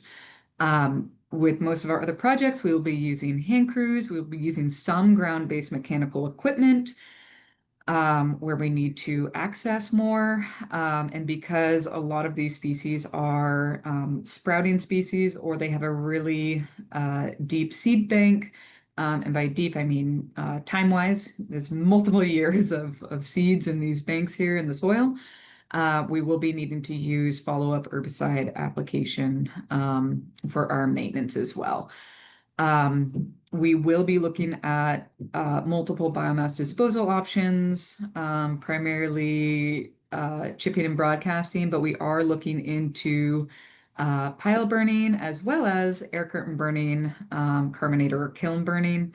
Some of these areas, it does make more sense to treat the material in the middle of the units versus trying to drag everything out to the roads. So that's where our pile burning might come into play, keeping material pretty much where we cut it. But if we are able to remove material and we have enough space, we have the essentially the landing and the bare mineral soil requirements to put down an air curtain burner, that is something that we're looking at as well. And they do make smaller tow behind units that might fit in this area, but that is something we are still looking into, but want to keep as an option. Next slide. All right, part of this project is looking into the potential to do broadcast burning. This is why we are taking our time in planning this, is because, as I mentioned before, we're in the middle of San Rafael. To be able to do a broadcast burn in this area, we need to be able to do the fuel mitigation work and fuel reduction beforehand. We cannot come in and do a broadcast burn without any treatment to be able to obtain the fire effects that we are desiring out of that. So a first step to any type of broadcast burning will be the fuel reduction treatment that I just talked about. Our burn plan will be written as we get farther into the process, so I don't have any details on what the units will look like, exactly where we're going to draw the lines. But in general, we're focusing on the oak woodland areas that we'd like to start to clear up a little bit to be able to do this. Next slide. Right, just a few examples of some of the other work that we've done on Santa Fe Hill that we'd like to continue doing into these units. You can see on the left-hand side, we've got a pretty big mass of dead gorse. This plant seems to mature and die and not break down very quickly. So we do have a ton of areas like this where we have this almost like dead standing gorse, which is very dense and very flammable. It's very light and fleshy and remains kind of in this standing state for a very long time. So we'd really like to bring that back to what we see on the right, where we have our oaks in place and a nice open understory. And we can also see a few native plants popping up where it's green there. So the more that we can open up this growing space, the more opportunity we have to see some of those native plants come back. Next slide, please. This is not from Santa Fe Hill, but it's also a good example of the type of limbing and pruning work that we'd be doing with oaks. Really lifting the skirts of those canopies to be able to make that that separation between canopy and ground food and reduce those ladder fuels. Next slide. All right, so I'm going to pass it off to Caitlin. And Anne, if you were okay, I do need to get going to another briefing that we have. If that's all right. Yeah, absolutely. Thank you so much for jumping in there. I know it's been a hectic day today, but we really appreciate you bringing your talking points and your perspective and sharing why Santa Fe is looking to do this work. Thanks, Kate. Yeah, really appreciate everybody's time, and I'll see you on the next meeting. Thanks, everyone. Thank you. Great. So I'm going to be talking about some of the resource sensitivities that we encountered and how we address those. During the environmental compliance process, we conducted biological and cultural desktop assessments as well as field surveys in order to determine the presence or potential presence of some of these sensitive resources. During these assessments, it was determined that the Deer Valley open space does have several important resources that are present, biological resources. Monarch butterflies, which are a federal candidate species, have a moderate to high potential to occupy milkweed found on site.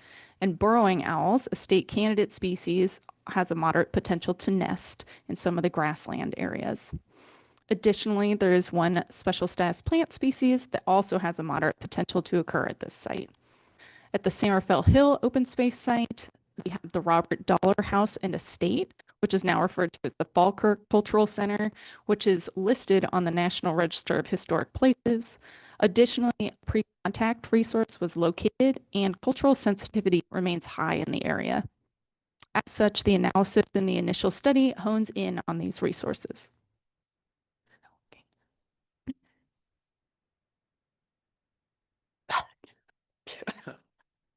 Okay, next slide.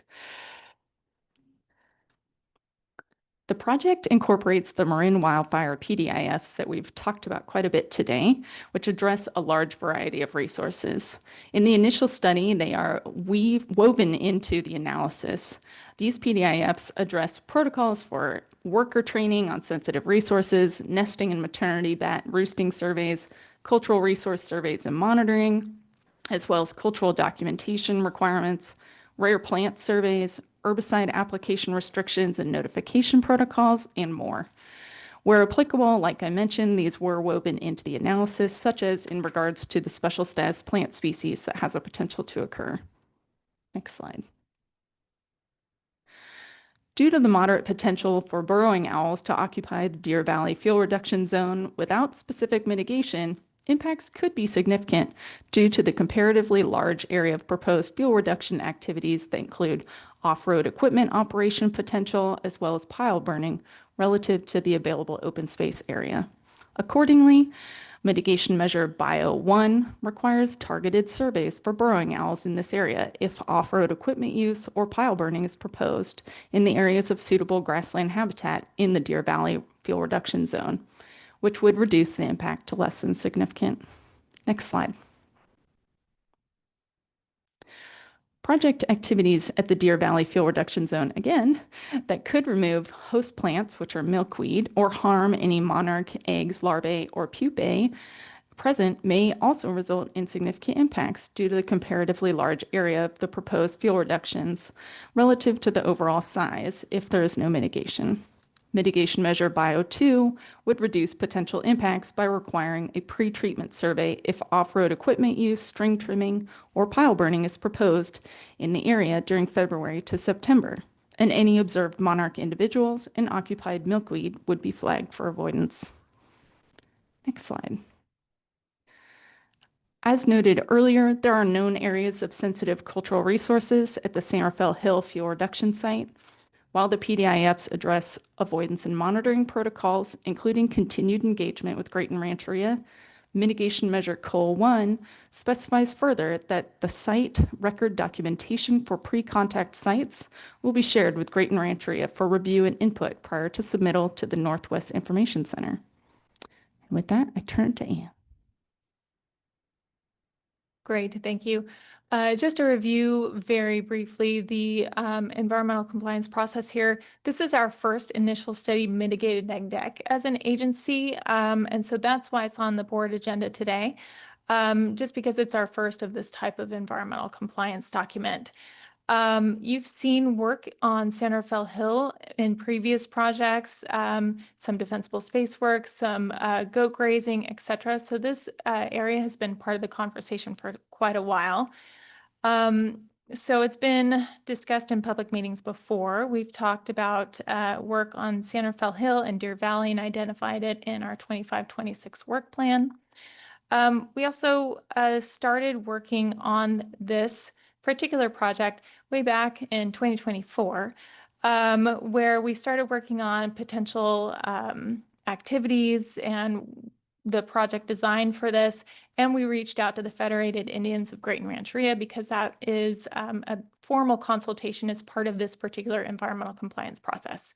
So we initiated our formal consultation under AB 52 with the tribe. And over the course of maybe a year, ending in the spring of 2025, we met several times and had lots of discussions, went through reports and surveys and data, and made sure to incorporate all of their questions and concerns into our document. And then we started reaching out to the general public to talk more about this project. So in June of this year, we released our notice of availability, and that's kind of an umbrella term with a lot of other acronyms and documents as part of that process. State Clearinghouse, County Clerk, it's been noticed in all the required locations, and we started a 30-day public comment period in June 16th to July 16th. And during that time, we received 6 comment letters. Those comment letters and their public comment and our response to comments are all part of that document and in the board packet for anyone to take a look at. That document, the initial study mitigated neg deck, part of the requirement is that there's a hard copy available for folks also, just as there are hard copies of the public works plan out there at different libraries right now. We had a hard copy of this document at our offices for anyone to come and review in person if they wanted. Otherwise, online and available to anyone who would like to review and provide their comment. And we included a response to comments in our document. And then if adopted today, we would file what's called a notice of determination. And let's see, I think I'll leave it there and go to the next slide. Great. So during this process and our formal AB 52 consultation, just to review really quickly, so there are different requirements. noticing the Native American Heritage Commission and the tribal contacts there, consulted with Federated Indians of Great Rancheria. We work with them and notify them of all of the work that we're doing, regardless of AB 52 requirements, but worked with them specifically under AB 52 for this process. And the noticing under the for public comment included a mailing to property owners and residents within 300 feet of the project areas. We also, did a large email blast to a couple of hundred people, posted everything online and all of the required locations, state clearinghouse, county clerk, etc.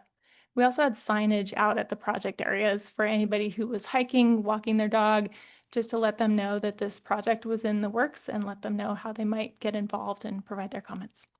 Next slide. So this is our last slide, I promise. So today we would like to approve the project and also determine that this project will not have a significant adverse effect on the environment, adopt the initial study and mitigated neg deck for the project, adopt the mitigation measures, and again, that term mitigation monitoring and reporting program, make certain findings related to that. And we've got all of the exhibits in the board packet, and hopefully you had a chance to take a look. And with that, I'll just note, this is another example where we are working on the landscape and working, as Bruce and I were talking earlier, a lot of our work is a surrogate for wildfire. We've omitted natural wildfire and cultural burning on the landscape. And a lot of what we do is clean up the dead and down, the over vegetated areas in a way that wildfire would have normally, or cultural burning would have normally. So we're taking out the non-natives, especially the shrubby non-natives. We're limbing up some trees and we're making our landscapes more wildfire resilient. We're leaving those larger trees, those native trees, those big oak trees on the landscape and taking out the French broom and the gorse and those non-native weedy species.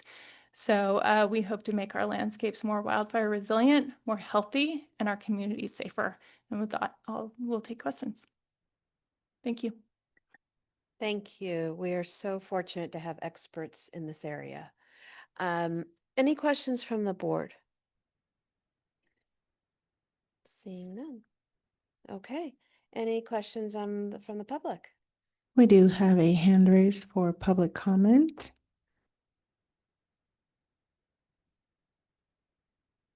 And it looks like Larry Minikis, you should be able to speak. Please keep in mind that comments may be no longer than 2 minutes in length. Your time starts now, sir.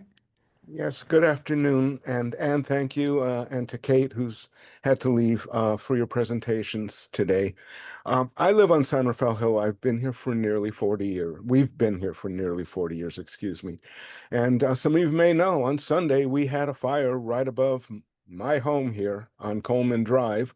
We had 3 pieces of fire equipment in front of our house and the fire hose running right across our driveway. So we had a front row seat to all of this. And I have to say that we were I was personally very comfortable with it. There wasn't much wind, and I know that we had done a lot of work already at the top of the hill.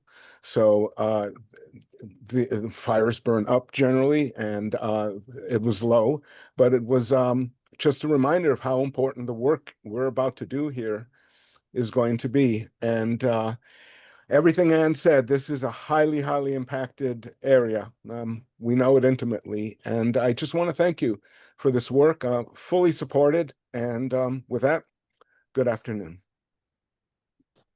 Thank you, Larry. Any other public comments? There are no more hands at this time. There are no comments in the room. Thank you. Back to the board. Any comments? I'm ready to make the motion. Thank you. Barbara, would you like to? Okay, I'd like to make the motion to adopt the resolution determining that the San Rafael Hill and Deer Valley Fuel Reduction Project will not have a significant adverse effect on the environment, adopting the initial study and mitigated negative declaration of environmental impact for the project, adopting the mitigation measures and the mitigation monitoring reporting program, and making certain related findings, and second part, approving the project. Is there a second? I second. Thank you. All in favor? Aye. And let the minutes reflect that that was a motion by Director Kohler with a second by Director Donahue. Motion carries with a unanimous vote of all in attendance today. Madam Chair, can I just ask by by procedure, should we also ask for anyone abstain or anyone have a no vote? Do you, We can. It did appear that everyone did. you know, I just, in our council, we, even if I feel it's unanimous, I still have to ask for All right. negative or We abstentions. can. Yeah, going forward, Okay. we will. Thank you. Thank you. Thank you. All right, moving on. We have board officer elections and Mark will provide a staff report. Absolutely. And just, I know we're all looking at our watches. We have a very important step that we have to take, but we also want to be able to hear from our partners at Fire Safe Marin. So last month, or not last month, in June, we had our two excellent candidates speak to you about their desire to become president and vice president, their track records with the board, their experience and their goals in their new potential positions. And within the document, we also provided their written comments. And so with that, unless we can proceed quickly if there is support for the two candidates that we have and move the slate. If not, if there isn't that support, then we can take a little bit of a longer route. But I think based on the comments I heard people ready to vote last June, or back in June. So I'll leave it to you. Thank you. All right, any questions from the board? All right, quiet. Any questions from the public? I see no hands for comment at this time. No hands in the room at all. Okay, and I'll just close with closing comments that it's truly been an honor to serve as president of the Marin Wildfire Prevention Authority this past year. Together, we've made real progress, expanding defensible space projects, home hardening, advancing major vegetation projects, and strengthening the partnership. That's what makes this work possible. Most importantly, we've built stronger foundation for the future, where our communities are more resilient, better prepared, and safer in the face of wildfire. I want to thank our incredible staff. Your dedication and expertise, which we heard a lot about for today, and persistence are the reason these projects have come to life. It's really true. Every home evaluated, every grant awarded, every mile cleared is a direct result of your work. And I really thank you. As I hand over this role, I'm confident MWPA is well positioned for the future. Thank you all for the privilege of serving.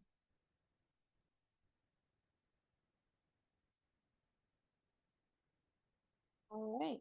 So if we can have a motion, please. I would like to move the nomination of Catherine Hilliard from Southern Marin Fire for chair for the upcoming year, president, whatever you want to call it, and Barbara Kohler from the city of Fairfax for vice president. Thank you. Is there a second? Thank you. So we have a first and a second. All in favor? Aye. Any opposed? Any abstentions? All right, congratulations. Oh, thank you.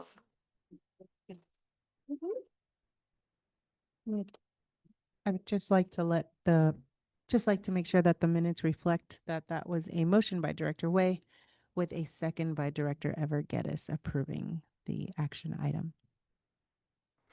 I just want to say thank you so much. I'm really looking forward to this, but I also want to say thank you to Rachel. Rachel, you're fantastic.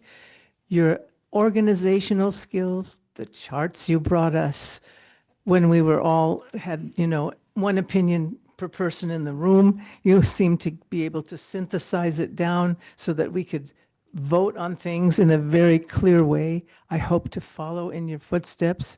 I also feel that past presidents' guidance will be the angels on my shoulder as we move forward.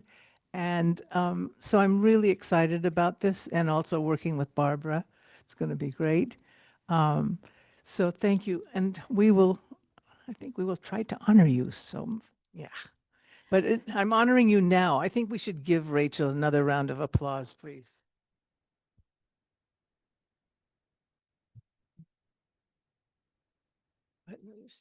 I'm still here. All right, moving on to committee reports. Update on Fire Safe Marin. Hello. Hi, thank you so much. Great to be here again and to see everyone. I'm just going to share just a couple of the highlights. Of course, the report is in the board packet. You'll see we've made additions, changes to that in kind of compressing it down. We're now down into 4 pages. Martina was able to get our most current version updated. So if you're looking now online, you'll see that final version for now, but we're again always open for comments and improvements to be made. I wanted to let everyone know that we have retained Jen Ghana. She is staying with Fire Safe Marin as our operations director, so very excited about that. And so we hope that you are too. I just really am going to touch on 3 things. The first is Ember Stomp, and that's coming up on September 6th. So I'm going to share my screen here. I want to make that big. This is sort of a fun version of the map. How many of you have gone to Ember Stomp in the past? Show of hands. Just about everybody. I want to start off just by inviting you all to come. I think you're really going to see Marin Wildfire and all of the contributing stakeholders and partners at their best, trying to provide everything you could ever want to know about wildfire mitigation and prevention in one location on one day.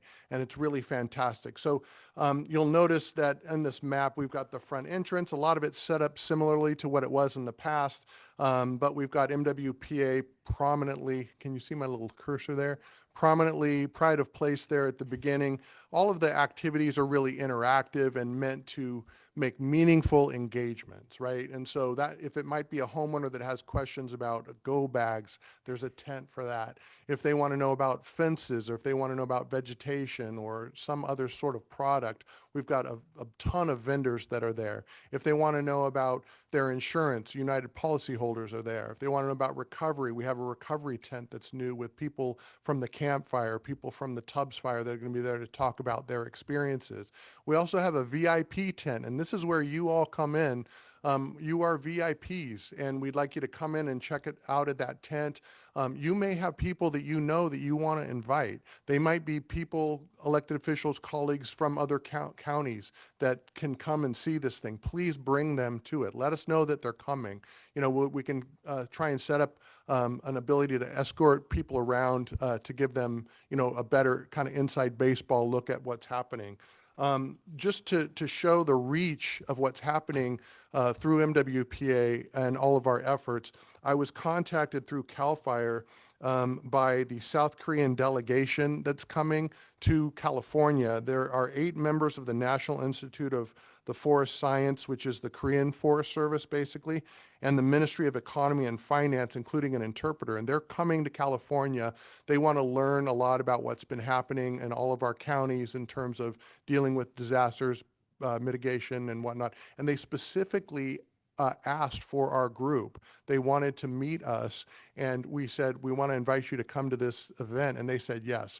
So they're going to be at this event. So it's an international, you know, opportunity, and I'd like you to be able to meet them and talk with them, and you know, maybe make a new friend and be able to visit another country, etc. So that is really exciting. Let's see. There's some other things that are just associated with Ember Stomp. We've got the CSAA, you know, 5 $1,000 awards. So that is exciting. We have a voluntary self-paced evacuation drill that's being sponsored by all of the fire agencies. So we've got signups and materials and things that are out there. You'll see it in the newsletter. There's a full campaign push right now for Ember Stomp. So you'll see these materials surface. And our intent is to allow people to exercise an evacuation. So we always hear people saying, well, why don't we do some more evacuations? So the fire chiefs, police chiefs came to MWPA and said, can we do something like this? And we're helping to coordinate that.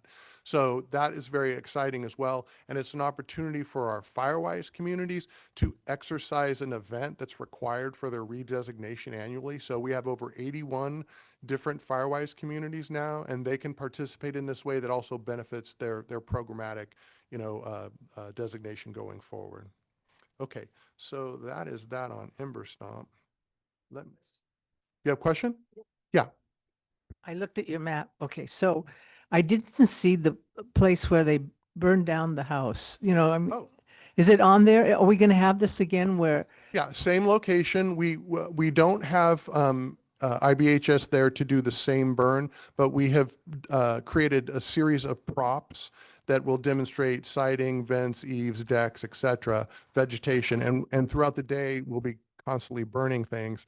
Then people can come down. It's going to be narrated, so people can understand those same concepts. So yes, that's the Also- same location at the back of the event. Last time you had a helicopter water drop. Will you have that again? It will be there, yes, the helicopter. And didn't I see that. asked Jason if he would do a drop for us, but he said they cannot do that because they're worried about the helicopter, whatever. So they can't do that, but it will be a static display and a great opportunity to have your picture taken. Yes. Thank you. That will be there. Yeah, we'll be there. Miss Mulch. Yeah, the mulch queen.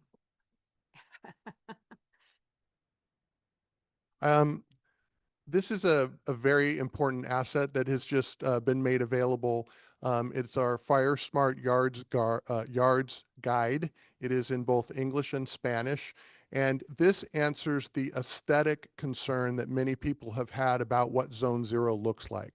And I had the privilege to testify in front of the California Forestry and Fire Protection Board, who is the rulemaking body around Zone Zero. And I shared with them their three concerns was they wanted to follow the science, they were concerned about the aesthetic, and they were concerned about the cost of what this would do in California.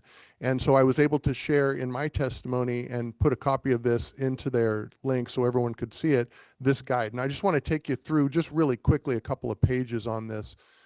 When I see this guide, I think of Sunset Magazine. Am I dating myself? Sunset Magazine? And how much I used to enjoy looking at that. And even though maybe I didn't have the money to be able to do all of the things and some of the beautiful, work that they were doing in the landscapes, I could always find various elements and apply those, into my own garden. And so that's the way we would do this. But the intent here is to educate people about what Zone Zero is, about the importance of the plant spacing and the materials that they use, and to do it in a beautiful way so that when people say, this is just going to look terrible, you're wiping out my landscape, it's going to be just denuded, this is to show that it's different than that. So English on one side, Spanish on the other side. Going through this just quickly, the table of contents, we cover Zone Zero, the education of Zone Zero, plant spacing, mulch, tree care, privacy screening, and then plant choice. Okay, and I'm just going to show you a couple of pictures. Again, educating, we show a good example of this is what 5 feet is all about. This is the clearance that's required, but not just this is what's required, but the why behind it in a way that is very approachable and people can interact with this. And then I talked about, the beauty of the pictures that they're seeing. Again, just the use of hardscapes, breaking up the fuel continuity, the pathways, the different types of hardscape mulch that they can use. Really ends up looking beautiful. And here's just additional examples of that. You can see the 5 feet away, the clearance, the sort of small rock, the pathway, and then the soft edge of the garden kind of coming into that space. It looks beautiful. Picture on the right, you've got single plants that are in pots, and this may ultimately become part of the final regulation. So again, examples of what beautiful Zone Zero can look like. Concrete planters and succulents and pathways and breaking up fuel continuities. There's textures to these sorts of things. We talk about what makes 5 foot clearance so important. We talk about the regulations that are coming, and that link between insurability and survivability is explained here as well. Then we also get into what options they have to make it look attractive. More pictures talking about plants beyond 5 feet. Again, more examples of beautiful use of succulents and plants and arrangements and pathways and mulches, lighting, all of these things. I mean, these are beautiful, and these are likely going to conform fully with the Zone Zero requirements that the state is wrestling with right now. We talk about plant spacing, we talk about slopes. So this is more than just a beautiful guide. This is actually something that can teach people at the same time. We talk about ladder fuels and how to avoid those things. We talk about mulch. We give some good examples of all the different styles of mulch and how they can be arranged and used, right? We talk about the study that was done by Steve Quarles, one of our own, many experts in this area that's done this testing to be able to demonstrate. We talk about why we don't want to use gorilla mulch or any of the rubber mulches. And then trees, again, we love trees. We're talking about just cleaning them up, dead and down, limbing them up, showing examples of some pruning, some other types of housing, apartment, townhouse, condominiums on a slope with a shaded fuel break, right? Everything coming together there that we've been talking about. And again, what is a shaded fuel break? Beautiful example. It's very park-like. You're looking out these areas that go from wildland in as they come closer to the homes. Right? We talk about trees and how if they're kept clear, those brands and embers might fall right through to the ground. And then since the ground has been cleared, they just die out right there. Privacy screenings are really big deal. So we give some good examples of how to upkeep and maintain those things. And then we get into what we don't want you to have, the bamboos. Well, these are still good plant choices here. Sorry. The cypress, the bamboo, the juniper, and what makes them likely to burn. And then even some examples of terrace yards. There's a lot of people that live on slopes, so terraced opportunities. And then we close out just saying, look, this is about what you do in your own your yard, but also what you do in your neighbors, and all together as a neighborhood, and then co-branding, showing the partnership of all of the agencies together. So that is that guide. And I just have one quick thing more to share with you. Hey, Bill, where do we find that guide? So my understanding is it has been sent to all of your emails, so you can check to see that. It might have been something that you just kind of looked past. It is also in our newsletter. So if you get the newsletter and you scroll down, you can click on it there, and then we can also send it out again. We are working on a hard desk copy of that we want to be able to. We have to cost this out, but we wanted to print one out so that all agencies could have some in their lobbies to be able to, share and look, at the Marin Association of Realtors, at the Builders Exchange. We would like people to see and use this. Lastly, imagine this is the sister or co-article to the This is Marin Wildfire. Remember that piece, and we ran it in the Marin IJ. This is going to run in the Marin IJ on the 24th. It's kind of a wraparound, and it's the first part. This is Marin Wildfire talked about what we do as an organization. This is imagine you and what you can do. So it focuses on their home hardening, vegetation, and then being prepared. And so we offer all the kinds of suggestions that will make them well prepared for and adapted to wildfire, living with wildfire, the ember resistance. A picture that's funny of people looking over the fence, right? People are always looking over what their neighbors are actually doing when there's things that they can do. So we remind them of that. We talk about, again, how their yard matters, and we get them to join a Firewise neighborhood because, again, we've said, at least 30% more work and attention reduction of hazards are occurring in Firewise communities. And then getting them to go to Ember Stomp, making sure that they're evacuation ready and signed up for their Alert Marins, and again, co-branding on the back. And this is really the best version of co-branding that I've seen us do so far, talking about what we all do. And then at the bottom, all agencies, it's got their emails for their websites, it's got a phone number for them to call, and it has their address of their headquarters. So if you need to get a hold of them, you can do it this way. We're all together in this. Thank you for listening.